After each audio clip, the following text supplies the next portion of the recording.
beyond Penn State.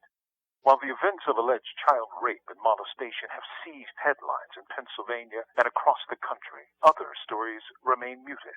That's because they are seen as normal and thus unquestioned. For while the acts or inactions of Penn State sports and administrative staff may have constituted exploitation of innocence, another crass exploitation has raged for decades, untouched, unquestioned, and virtually universal.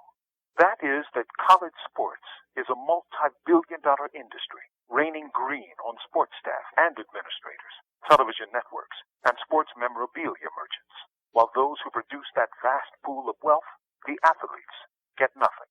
Now, some will argue that this isn't fair, for many student-athletes, especially those who've been given scholarships, are getting a virtually free education.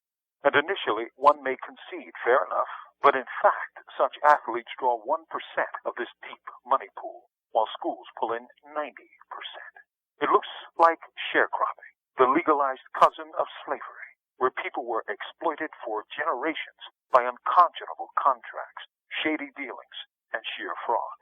Seen in the bare light of day, it looks like another kind of child abuse, exploitation, not of their sexuality, but certainly of their athleticism.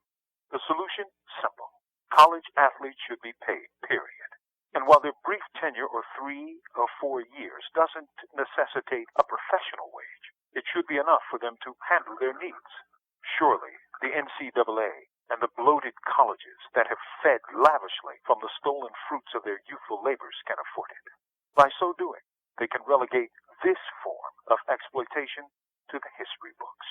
From Death Row, this is Mumia, Abu Jamal.